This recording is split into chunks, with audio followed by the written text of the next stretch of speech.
All right, all right. Let me say good evening to each and every one of you. Welcome to a segment of the Good Evening program. This is simply just a little podcast that I'm here to share with you. Hopefully, you will learn something. So, on the Good Evening program, we share news, information, and events that affects us. So, we share news, information, and events that affects us. And so I welcome you to this evening segment. All right. Hey, listen, it's what it is, and what it is what it is. I give God thanks and praise. Father, I honor your holy name. I magnify your name.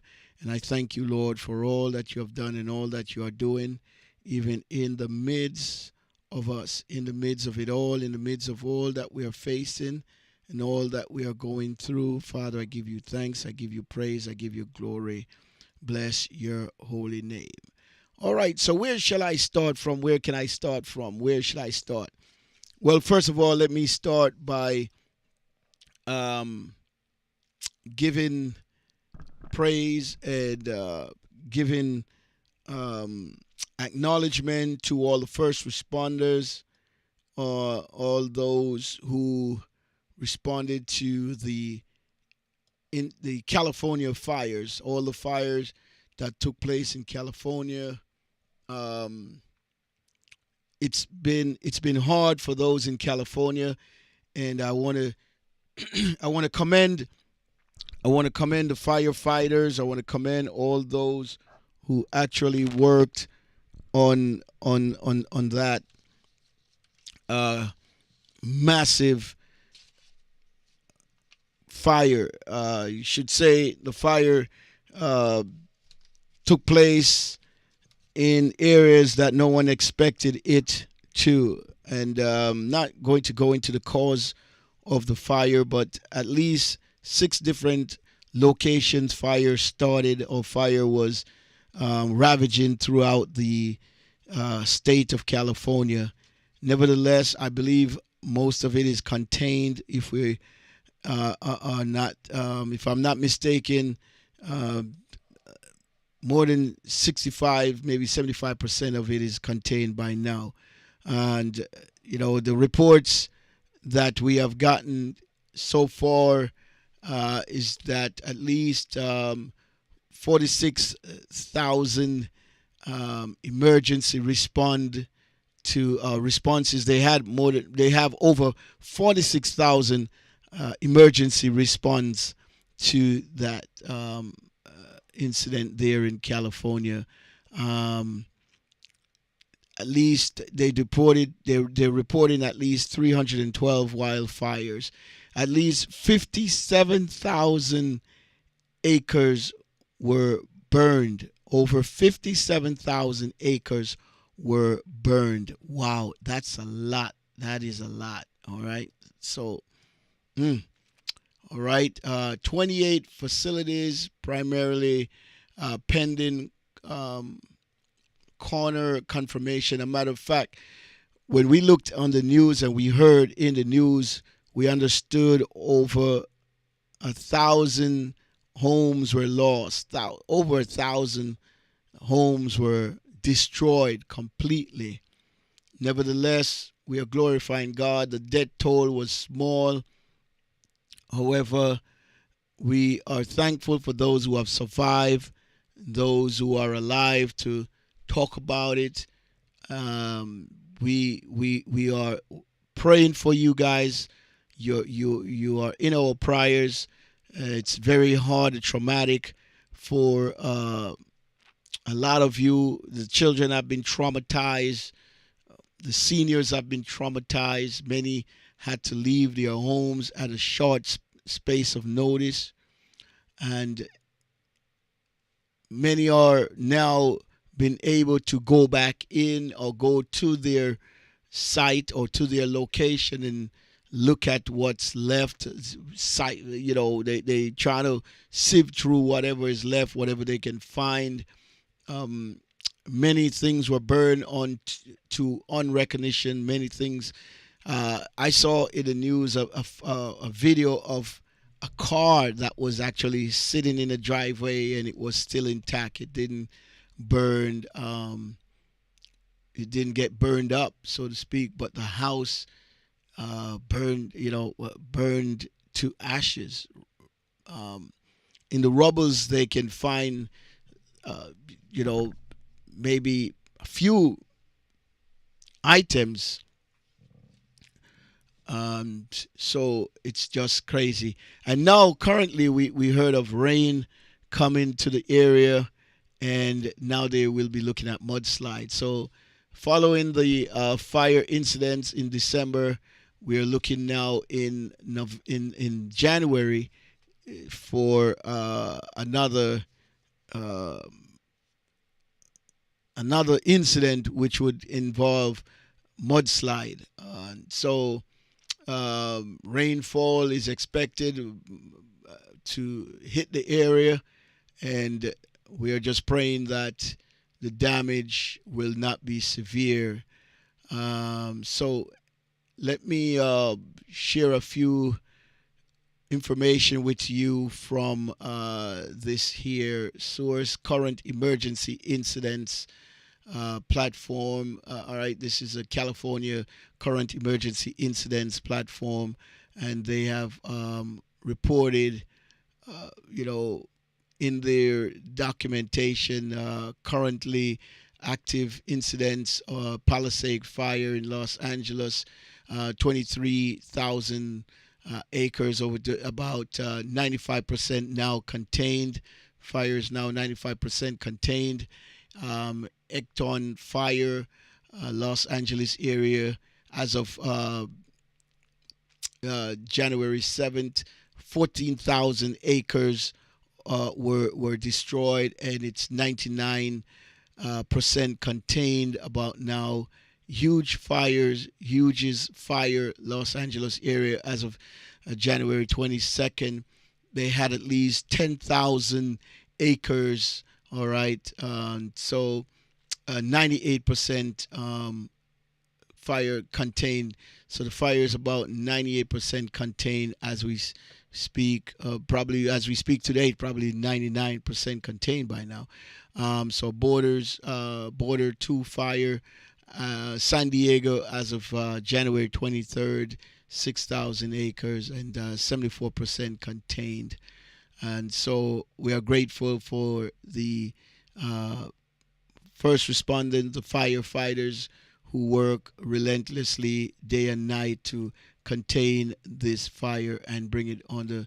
So there are seasonal outlook, they say, as of December 2024, following the recent rainfall that had moderately fire activity. They had moderate fire activity. Actually, California Fire is transitioning to winter preparedness now, staffing levels statewide, and so they are sending this out, letting people know that the area is now transitioning into the winter season.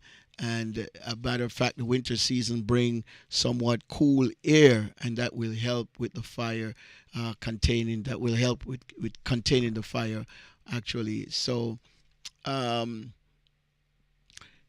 they have reported that California had experienced a higher than usual number of fires this year, and so it really took a toll on them, economical wise as well as community wise.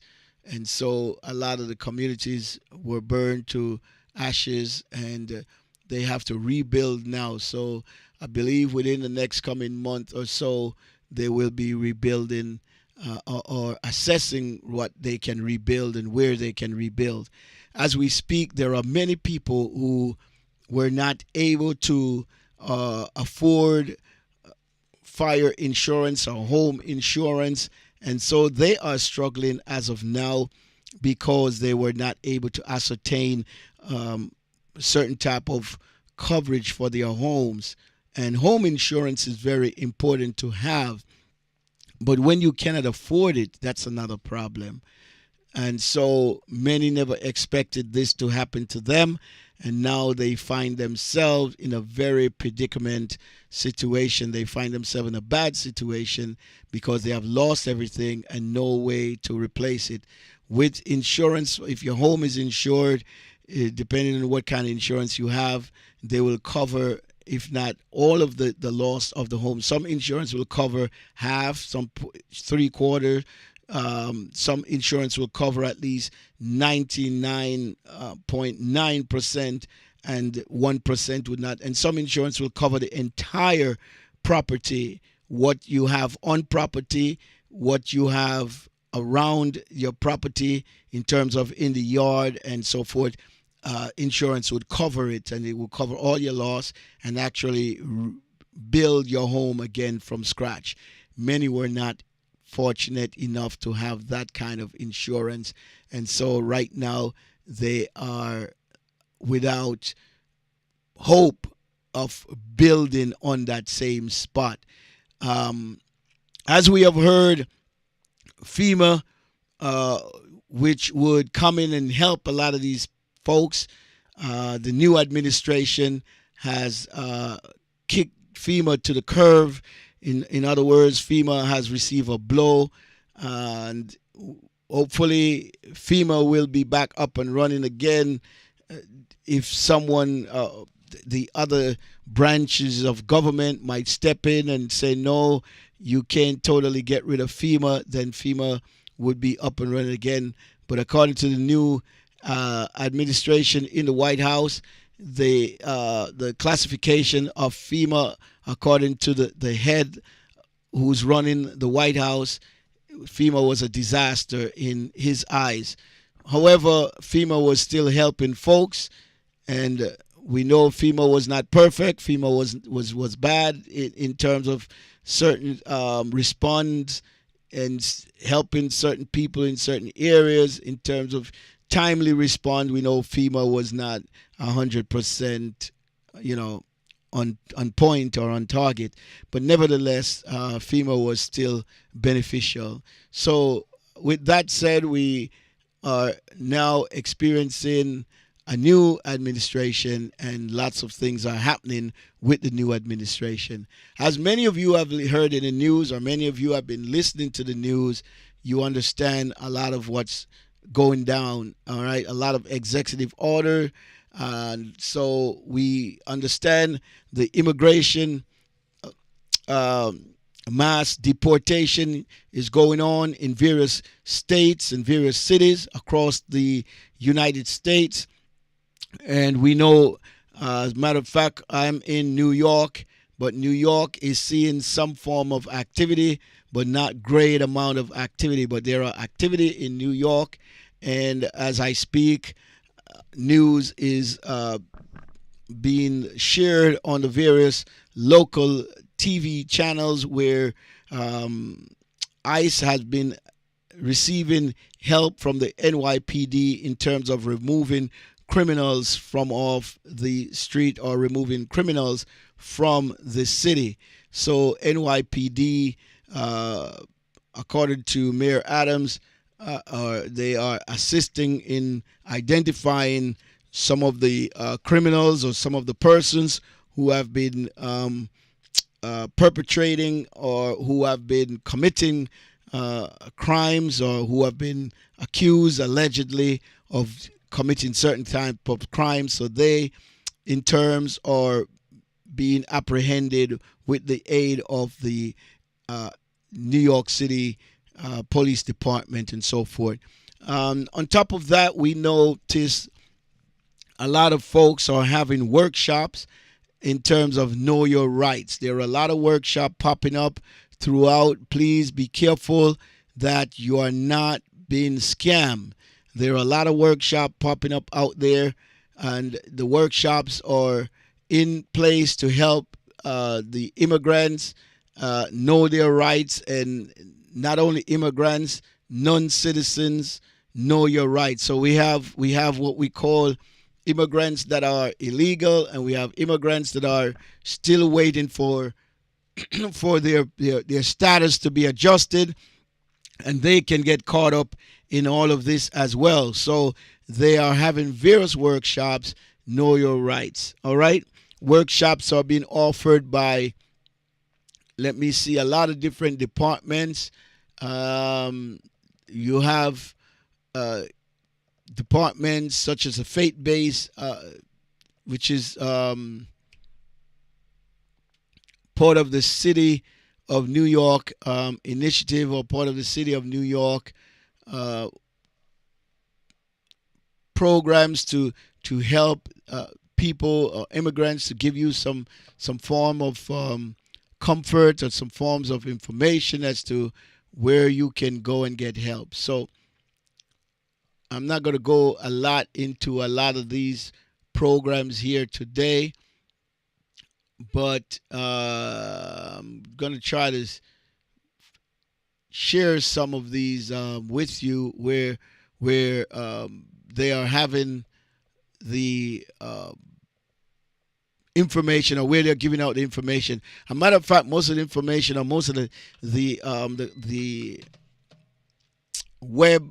webinars, or most of the information are dispersed online, so folks can go online and get a lot of information as to where and what they can do in terms of knowing your rights. Um, Let me see, workshops. Some of the workshops are gone already, so I don't want to really put the information out there if it's gone already. So they Know Your Rights, the workshops, some of them are gone already. All right, and some of them are really looking to start again. So we had one on the 25th already. This one was by Mount Zion, sponsored by Mount Zion, actually. The Mount Zion 7 day location, Mount Zion Church of God 7 day location, pastored by Pastor Guilford Manfro. They just had something the other day, January 25th. They had something about Know Your Rights.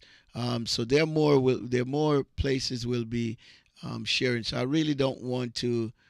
Brooklyn Center for Quality of Life. That's what I want to give you. Brooklyn Center for Quality of Life.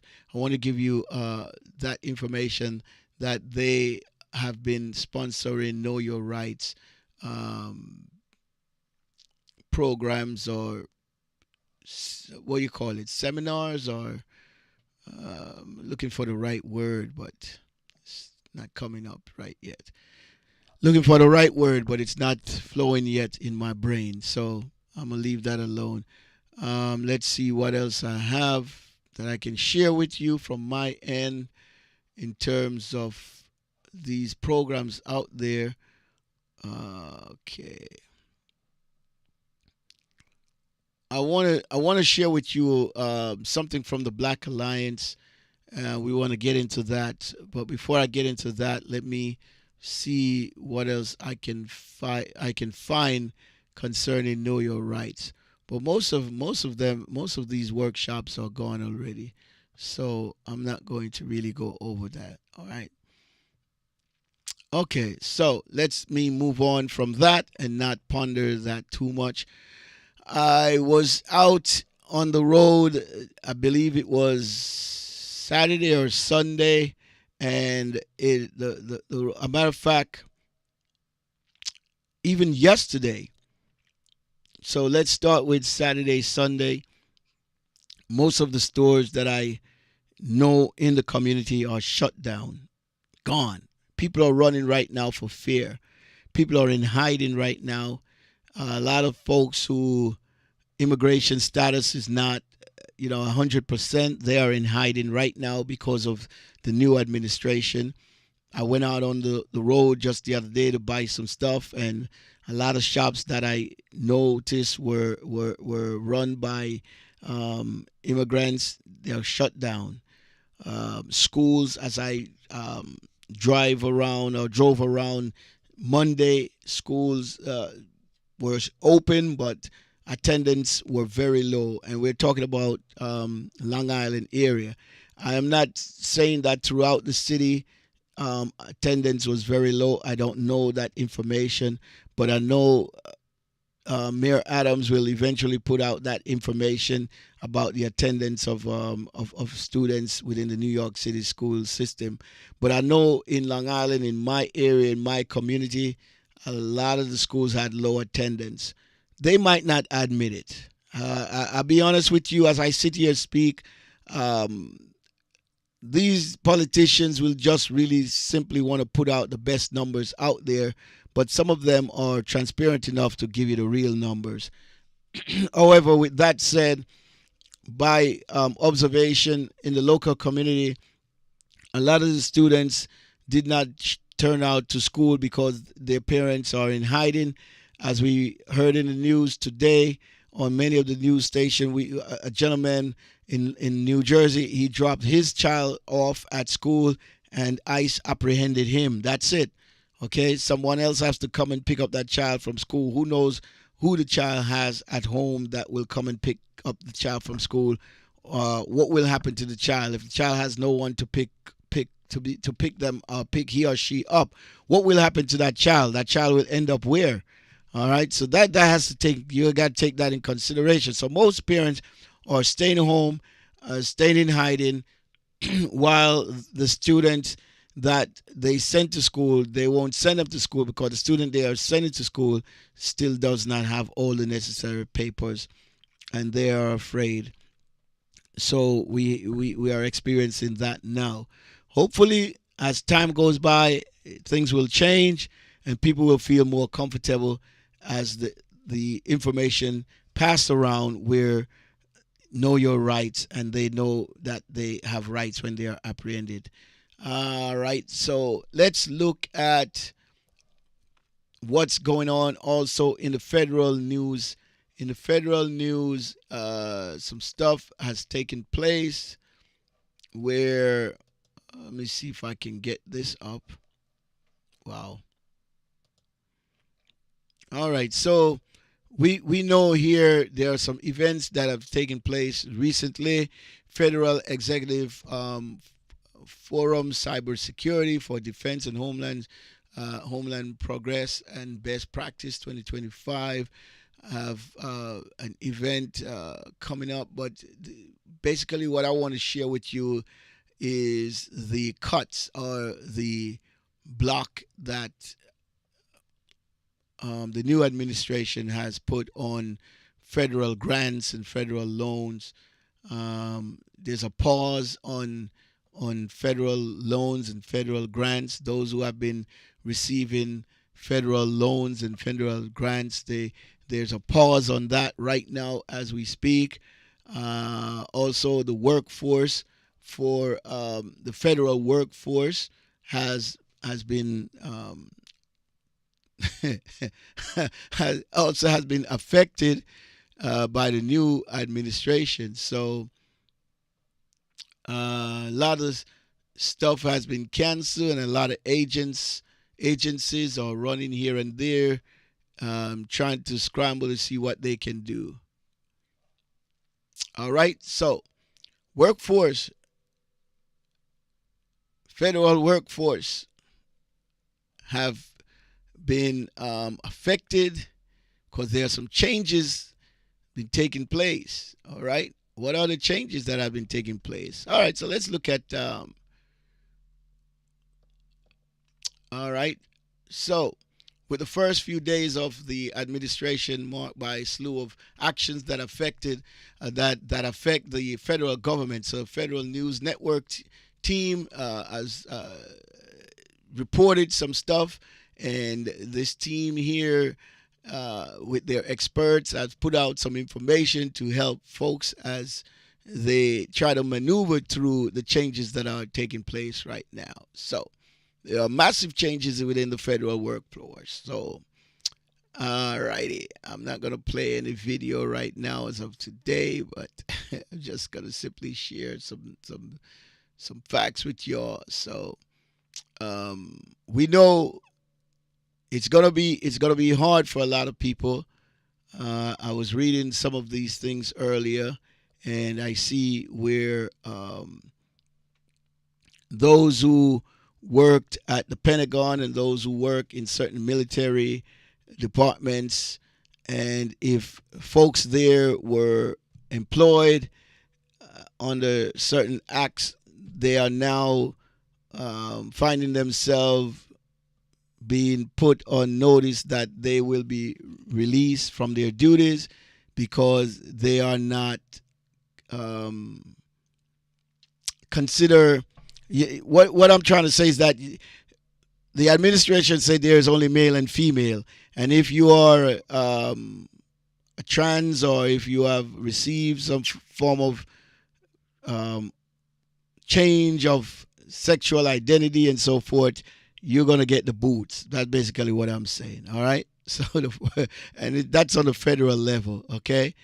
Um, and a lot of cuts have taken place, and basically there are cuts in areas that really affects you and me.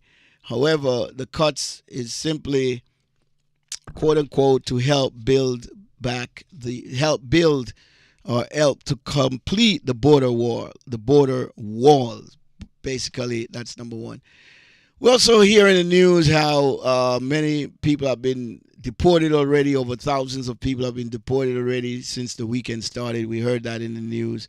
So I'm just really regurgitating that.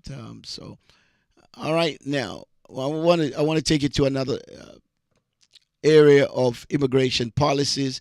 I want to help you to understand some of the executive orders content. All right. So there are documents that has been signed by the new administration leader, and these documents that have been signed really affects us. So protecting the meaning and value of American citizens. So there's an order out there signed, and it affects those who are American citizens. And so the order denies birthright citizens for children born to undocumented immigrants. So right now, any child that is born to an undocumented person, the child is not going to be a U.S. citizen automatically. So these are one of the things that the new administration try to push. I believe there's some pushback right now as we speak concerning that. There's some pushback in terms of the executive branch of the judicial system, pushing back on the executive branch of the presidential branch. So the judicial branch is somewhat stepping in and putting a block on that, or putting a pause on that, or some way. But the order is really saying that anyone born to undocumented immigrants or undocumented persons, the child will not automatically become a U.S. citizen. So the only legal way to eliminate birthright citizenship is by constitutional amendment.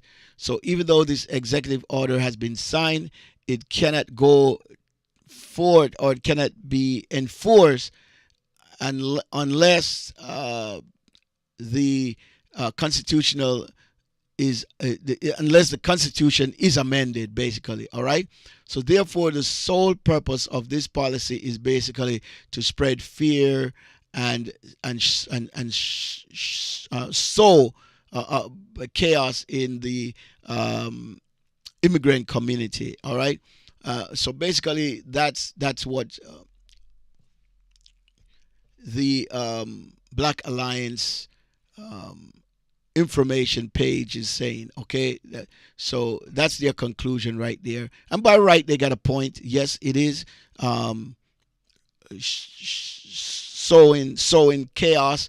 It is sowing fear, spreading fear amongst the local immigrant communities. All right. Now, another order declaring a national emergency at the southern border of the United States. So this is an order that invokes the National Emergency Act, which grants special presidential powers and allow presidents to unilaterally unlock federal funding to the border for the border wall. And so the administration is misusing this authority in service of the new person in the office. All right. So this is actually a policy where this person is using his authority, usurping his authority, overstepping his authority to do mass deportation. And so that's what going on right now. And that's also having some pushback. All right, another executive order classifying and clarifying the military role in protecting the territorial integrity of the United States.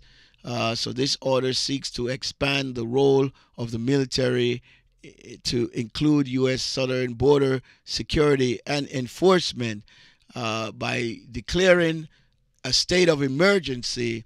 The administration is able to sidestep existing law that prohibits the military from participating in arrests, searches, or seizure. And so we need to note that, okay?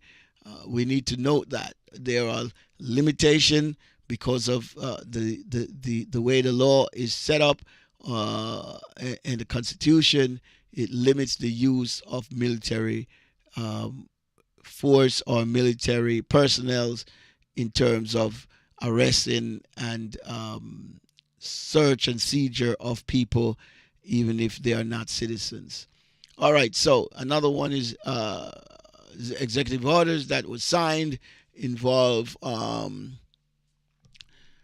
designating cartels and other organization as foreign terrorist organization and especially designated global terrorists. So they trying to change the label and label these organizations as terroristic organizations, and by putting these label on them, they are able to do certain things or move in a certain manner against these organizations. So this order addresses international cartels and organized crime, designating them as foreign terrorist organization. And so the policy seemingly is a precursor to the invoking the Alien Enemies Act, which is called the AEA of 1798, which grants the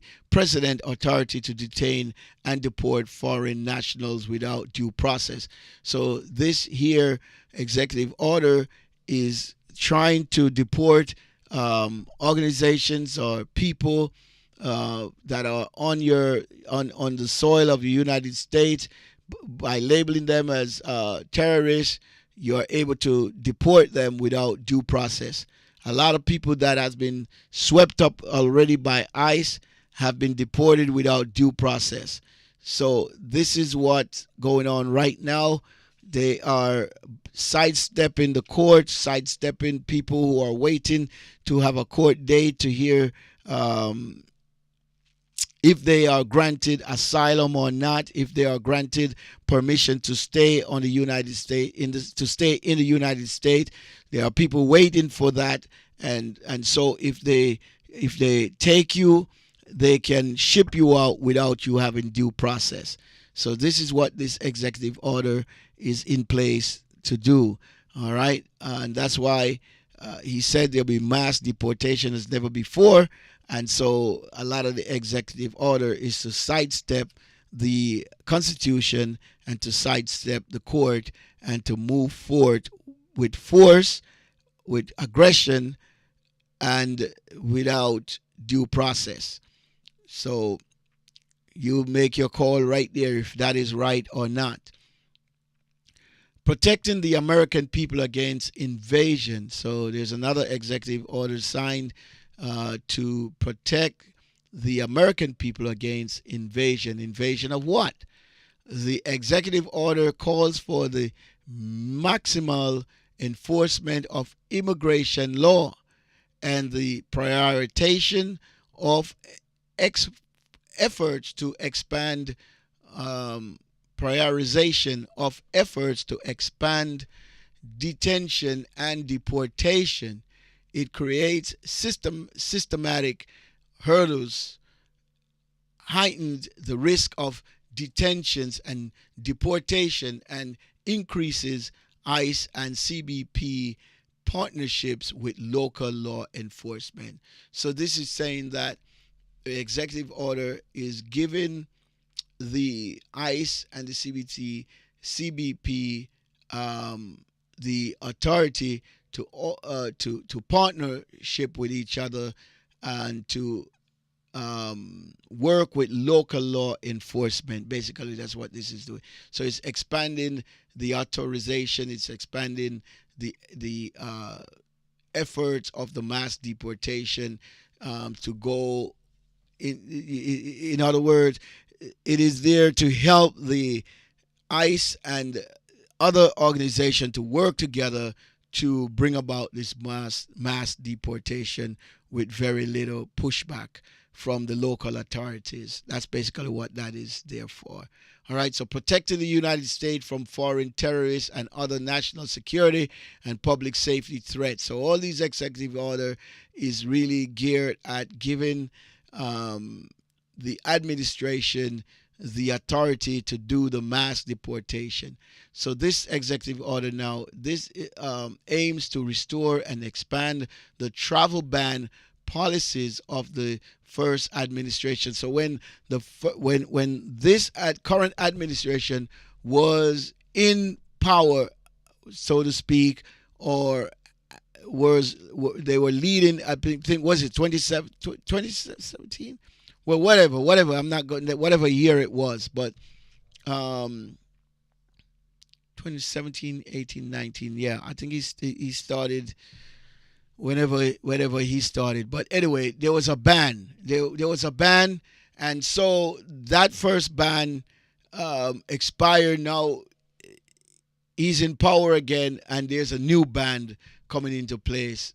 So this is to prevent certain ethnic group or certain group from coming to the United States. And when you look at the ban, it's mainly against colored people. It's not. There are certain kind of people, a certain kind of people not banned, and there are certain kind of people who are banned.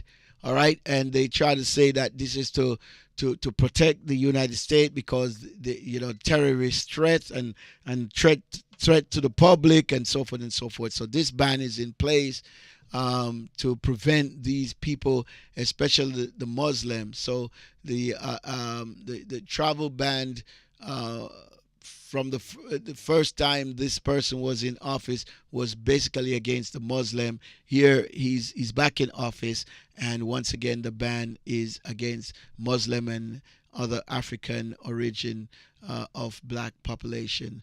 All right, so there you have it. People from Ukraine is not banned. People from Russia, they are not banned. People from where? I mean Czechoslovakia, people from Germany, they are not banned. People from so if folks in Russia wants to flee their country, they are not banned whatsoever. People from certain other European country, they are not banned. So basically, the ban is really.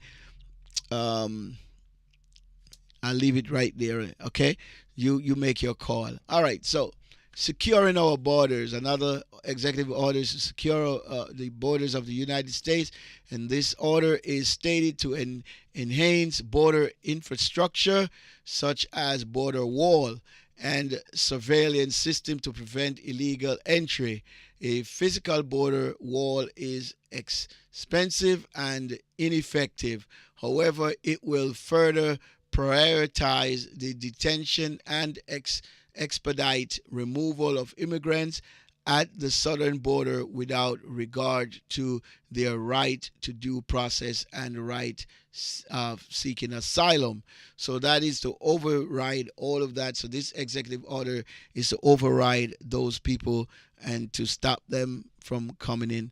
Now we know for sure that the southern border is the main border that they use to enter the United States illegally. Now we know for a fact that that's not the only border that people are trying to cross or people are crossing into the United States.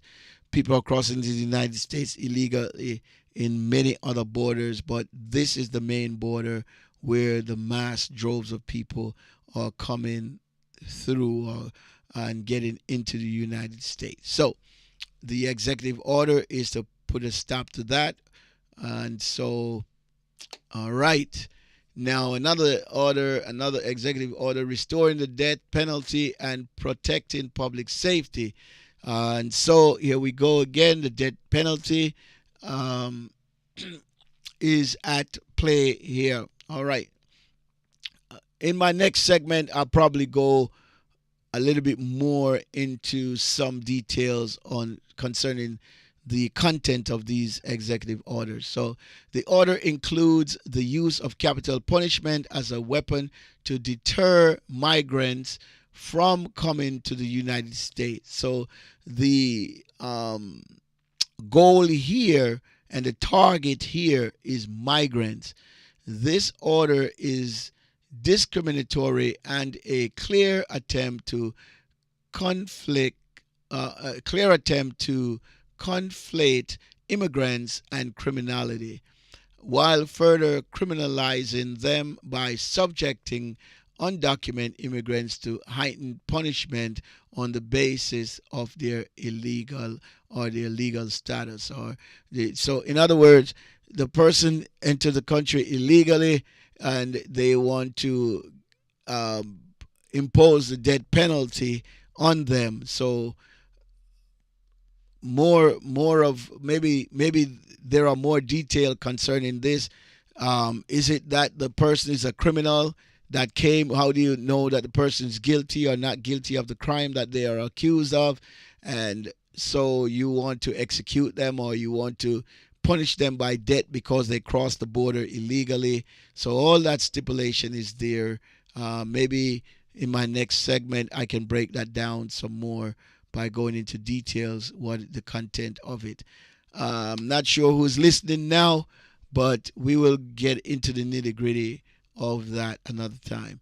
All right, so guaranteeing the state's protection against invasion, this executive order aimed to end asylum and suspend entry into the United States. This policy effectively closed the border to people seeking asylum and states that those seeking asylum are invading the United States. That's plain and simple, ladies and gentlemen. Can't get no clearer than that. And that's the goal right there, okay? Now, who to tell if all this is going to work? We don't know. We have to watch and see. I really don't know what to say. I'm not going to get into how I feel or what I'm thinking right now, but I'm just relating to you, give you some understanding of what's in the executive order that this new administration seeks to enforce upon the immigrants and upon people. So people who are here already by any means necessary, yes, they are in hiding. Yes, they are fearing for getting caught and being deported. Yes, they have run from their homeland because of various situation. Yes, the massive amount of them that came to the United States need to be processed. Some have started the application. Some have taken the initial steps to get processed so that they can stay here. Do we have enough land space? Do we have enough food? Do we have enough resources to help these people? And the answer is yes, we do have in the United States. Now, we're going to get into that another time, the waste that has been taking place in the United States. Now, let's continue. Realigning the United States Refugees Admission Program. So the order suspends the United States Refugee Admission Program. So this is aimed directly at every angle, at everyone: refugees, immigrants, illegals, legal. This is crazy. This is crazy. Making America great again is really to get rid of the black and the poor population. That's what it is. This is what this country fight against. This country is built on the backs of poor people, people in poverty, people that didn't ask to come here. This country is built on the backs of those people. So now we have an administration who wants to get rid of people that are not blue eyes, people that are not white in their complexion, people that are not, you know, coming from certain parts of the world. This is aim at getting rid of. Is this aim at when Russia was the Russians were migrating in large number? If Russians were migrating in large number today, would they be affected by this? Would this affect them? People in Ukraine running to France and other borders, and I know that there are some also here in America. America did take in some of the Ukrainians. So are they exempt from this? Is this going to affect those as well? Well, anyway, we'll see. So once again, ignoring international law and violating the human rights of migrants. DHS directive. This goes on and on. All right, I'm just about finished. I got two more to go. All right, so let's look at DHS, and I want to thank you, the Black Alliance, for sharing this with me. Okay, all right. DHS directive on expedited removal. This directive, directive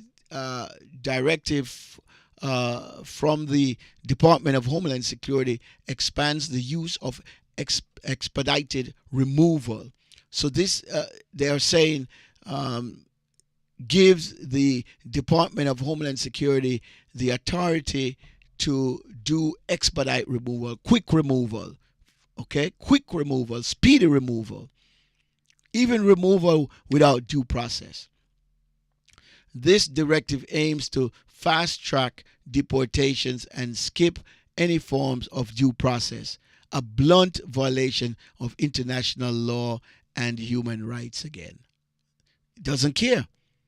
Simply doesn't care of any rights, simply doesn't care of anything that's already on the books. The aim is to overturn what's on the book and to get rid of all immigrants. I want to see how the store's going to hold up. All your supermarkets that have a lot of these immigrants that are waiting for their status to come through. I want to see how y'all going to do when y'all go to the supermarket, when y'all go to some of these places. And a matter of fact, I heard on a radio program, someone was saying shame on McDonald's, but I wasn't aware that McDonald's was overturning some of their policies of who they hire, and they were letting go certain type of people. McDonald's, yes, McDonald's. So guess what? I won't be going to McDonald's to buy no McDonald's no more. I won't be shopping. I won't be buying food from McDonald's for a while. So I gotta watch to see, what else? Who else? There was another store, Target. I know I don't really shop at Target, but I'm not supporting Target. Target is overturning also their their equal rights policy in terms of hiring certain type of people. No. I'm not going to Target. I'm not shopping at Target. I'm boycotting these chains of what, shops or services or whatever you want to call them, franchise and so forth. Stores. Okay, there are other stores that decide to overturn their right, their employee rights. Type of people that they should employ, type of people that they letting go of certain type of people. There are jobs right now that Americans don't want to work. Anyway, let me not. This is not what this program is about. So let me calm down. Let me hold it. All right. So the last one here. DHS, Directive on Expanding Law Enforcement. So this directive this directive from the Department of Homeland Security expands the reach of immigration enforcement agency and effectively ends humanitarian parole. Can you believe that? Is this for real? Ends humanitarian parole? So this directive takes away the few places where black migrants should be able to feel safe. It limits access to fundamental services and infringe on basic human rights. And this is including the church, hospitals, schools. Okay, there are certain places that for years, okay, people can find safety. Imagine when those were we talk about Harriet Tubman that helped a lot of blacks, okay, migrate from the south to the east to get to safety. Okay, now this here is taking away a lot of these organizations, non-for-profit organization that helps immigrants, okay, regardless of how they got here. Many immigrants in their country have been turned down. I know a lot of you out there say, let them come here the right way. How many of you in Jamaica, you went to the embassy 3, 4, 5, 6, 7 times only to be turned down? You are a good citizen of Jamaica. You have no intention of staying in America, running away, but yet you get turned down. And the very same people who have intentions of coming to America and overstay, they get through. The very same people who goes to the embassy knowing that once they get the passport to travel, they're not coming back to Jamaica. They get through. They have no problem getting. But so in many other countries, this program is not about that, but we'll talk about that in another time, in another segment. All right, so let me hold on to that. I gotta end it just about now. So I thank you if someone is here listening. Maybe you will see this tape at another time. Maybe some of you have came and gone and passed through here. Find me on YouTube, Minister Sterling B 4499. Find me on Facebook at Byron Sterling. You can also find me on sterlingbworldwideradio.org. You can listen on that platform as well. May God bless you. Thank you for listening. Stay safe, stay well, and I pray that your journey in this life will be a productive one, a successful one. In Jesus' name, bless you.